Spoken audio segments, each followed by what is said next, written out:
seguimos en De Regreso a Octubre, son las 7:15 clavado y tenemos a nuestro primer entrevistado, a Gildo Honorato, que es miembro de la mesa de conducción del Movimiento Evita a nivel nacional. Gildo, ¿qué tal? Un gusto tenerte con nosotros otra vez, ¿todo bien? Muy bien, buenas tardes, ¿cómo están ustedes? Bien, todo bien, ahí me bajás la cortina, Nahuel, está. Bueno, Gildo, un poco la charla era saber, sabemos que se juntó la mesa federal de Evita, un representante por provincia el fin de semana, y saber qué se trató viendo el rol que está ocupando el movimiento a nivel nacional, en la unidad, en la resistencia, en la conducción del movimiento nacional y popular. Bueno, primero que nada fue una reunión muy sustancial, donde pudimos evaluar cómo ha sido el curso del gobierno de estos meses.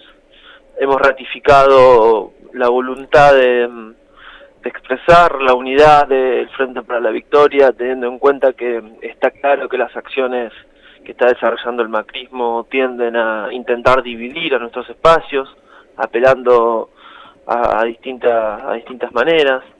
Nos parece que es sustancial e importante sostener la unidad porque efectivamente las posibilidades de reconstruir una mayoría política está en poder agrupar a la mayor parte del espacio del peronismo Frente para la Victoria, que obtuvo el 54%. Entonces, sí, nos parece que es fundamental en esta etapa evitar las fracturas, las divisiones y por sobre todas las cosas interpretar que la demanda que va a tener el movimiento popular es la defensa de los intereses nacionales y populares por sobre todas las cosas.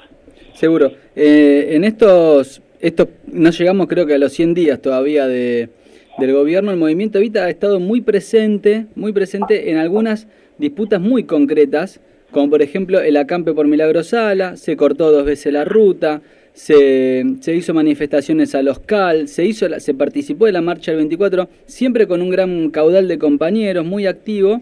¿Y cómo ves la calle? ¿Cómo va a estar la resistencia en la calle? El Evita está cumpliendo un rol hasta ahora casi de pionero, ¿no? Bueno, nosotros interpretamos que la resistencia tiene un carácter social.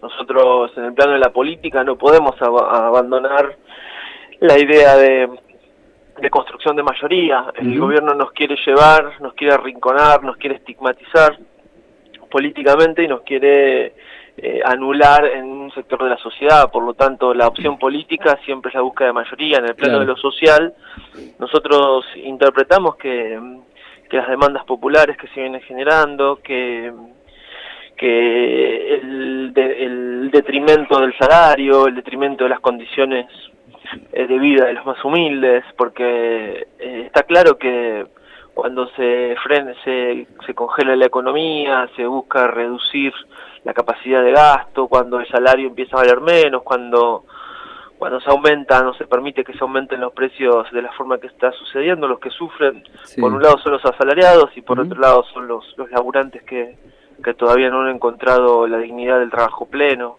Y en ese sentido interpretamos que la resistencia va a tener un carácter social a partir de demandas genuinas que se van a ir generando y que se están generando, o de cosas que han quedado pendientes de años anteriores.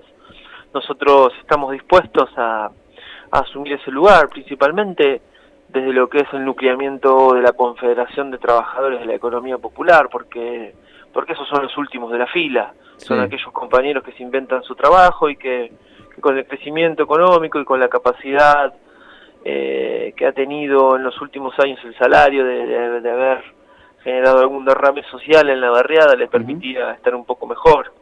Eso nosotros no estamos dispuestos a perderlo y en ese sentido estamos dispuestos a dar la pelea, a movilizarnos, a cortar la calle, a poner el pecho como se dice. Nosotros nos creemos que muy responsables de la situación en la cual estamos. Nosotros sabemos que el paro del 24 se fue generando a lo largo de las movilizaciones nacionales que se fueron construyendo desde enero hasta llegar al 24 de febrero. Entonces nos parece que es un trabajo colectivo y unitario. Gildo, ¿qué tal? Buenas noches. Mauro Palazzo te habla. ¿Cómo te va? ¿Cómo estás, Mauro? ¿Cómo te va? Bien. ¿Cómo estás, Mauro? Gildo, la consulta es la siguiente. ¿Cómo viene, si hay alguna definición, el 24 de marzo y qué puede representar 40 años de un golpe cívico-militar en la Argentina.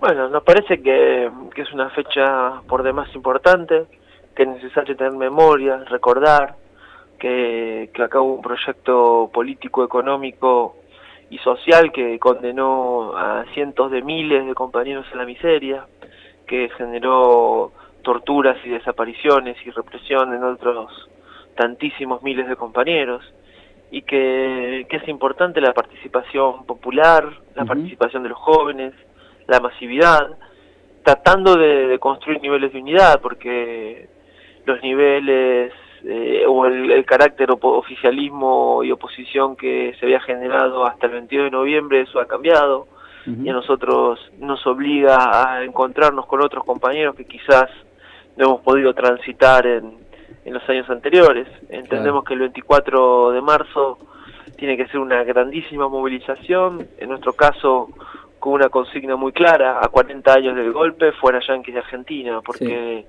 los mismos que impulsaron y le dieron sustento militar, ideológico, económico al golpe del año 76, son aquellos que hoy, representados al presidente de los Estados Unidos, Obama, van a estar en la Argentina tratando de lavarse la cara a partir de la visita y la reivindicación de lo que fue quizás el nunca más de Macri el otro día. Nosotros tenemos muy claro, muy claro, y tenemos que tener presente que ellos desde el 2013 hasta que se fue Cristina intentaron generar una crisis para echarnos a patadas y no lo pudieron hacer.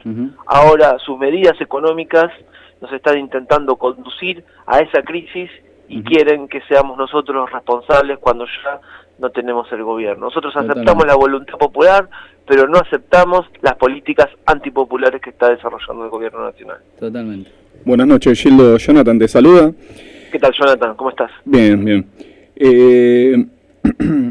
Ahora, con respecto a lo que vos estabas comentando, ¿no? De echarnos la culpa, ahora también la movilización del 24, se está hablando de una movilización masiva, cuando ahora están aplicando el protocolo de seguridad.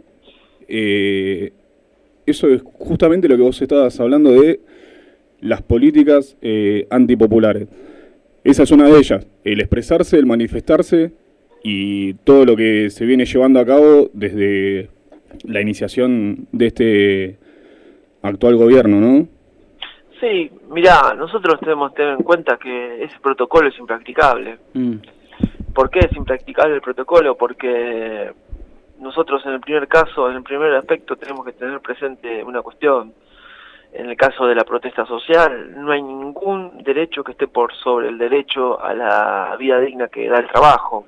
Y en la medida que ese derecho esté cercenado, ni siquiera el derecho a la libre circulación o el derecho a la propiedad privada, por citarte algunos, pueden estar encima por el derecho a la vida digna que da el trabajo. Nosotros tenemos que ser muy firmes, tenemos que ser muy precisos, nuestras demandas tienen que ser muy concretas y muy claras, y seguramente a alguna gente no le va a gustar, pero nosotros no nos vamos a resignar a vivir en la miseria. Y con respecto al 24 de marzo, la masividad va a demostrar que es impracticable este protocolo, porque no se puede vivir tirando gases lacrimógenos, balas de goma, cuando las manifestaciones populares se van desarrollando. No creemos que el gobierno quiera llevar a esa dirección, más allá de las amenazas. Pueden generar un clima de amedrentamiento, pueden generar un clima de zozobra, pero cuando la realidad es asumida por las mayorías o por la voluntad popular a manifestarse libremente, no hay protocolo de seguridad ni estado de sitio que nos detenga, porque ya lo vimos con el 20 de diciembre cuando De la Rúa decretó el estado de sitio. Seguro. Gildo, para terminar, primero, bueno, agradecerte como siempre la claridad y la participación. Hablaste al comienzo de reconstruir la mayoría política como algo necesario, fundamental, y no solamente la mayoría política, sino una opción política, ¿no? Que represente al campo nacional y popular cuando sea la hora. ¿Cómo en esa instancia, qué herramienta ves? Digo, en primer momento, si ves al Partido Justicialista como una herramienta viable para eso, más allá del peronismo, y si ves algún conductor que haya salido de, bueno, de todo lo que fue el último año electoral y los resultados que dejó.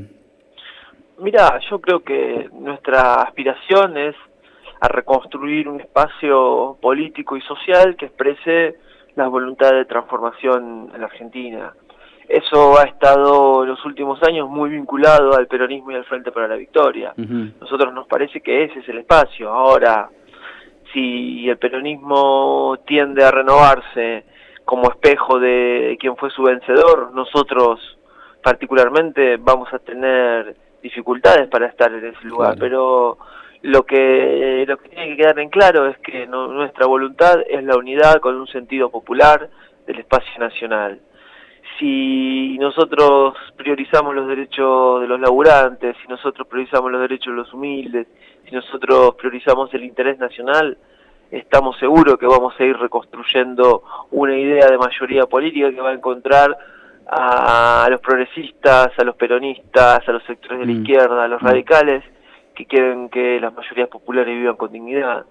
También hay que tener presente que, como decía en algún momento, hoy nosotros tenemos que hacer política con todos los opositores que se oponen a este feroz ajuste que está desarrollando el gobierno y esta tremenda emisión de deuda que están preparando con la derogación de la ley de Rojo y la ley de pago soberano. Nosotros tenemos que tener mucha precisión porque esas derogaciones son un parteaguas en la política argentina. Aquellos que quieran hablarnos de que es un problema de tasas de endeudamiento, aquellos que quieran plantearnos que es un problema de la jurisdicción de la paga, aquellos que nos quieran decir que tenemos que ser una oposición responsable y racional y acompañar ese proyecto, lo que nos están haciendo es nos mienten. Claro. Nosotros tenemos que saber que ese proyecto de endeudamiento es el más grande de una economía emergente de los últimos años, que supera la mitad de las reservas que tenemos hoy en la Argentina y condena a las generaciones posteriores. Ahí está gran parte de las divisiones de aguas que se van generando para la reconstrucción de un proyecto político popular que se plantee como alternativa, y ese es nuestro lugar, esa es nuestra vocación, nuestra militancia tiene que tener la certeza de que los diputados del Movimiento Evita van a estar en el lugar que demanda la historia y que nosotros no vamos a convalidar ese nivel de endeudamiento. Y en ese sentido vamos a ir encontrando los caminos y los acuerdos y la unidad necesaria para avanzar. Muy bien. Gildo, agradecerte como siempre, un abrazo y bueno, nos estamos viendo en la militancia. Nos vemos en la militancia, nos vemos el 24 de marzo, fuera Yanquis de Argentina, unidad política para reconstruir la mayoría de los argentinos y a no aflojar, porque el que afloja traiciona, como dirían nuestros amigos. Un abrazo. Totalmente. Un abrazo, Gildo, muchas gracias. Hasta pronto, chau. Ahí pasaba Gildo Norato, miembro de la mesa de conducción del Movimiento Evita.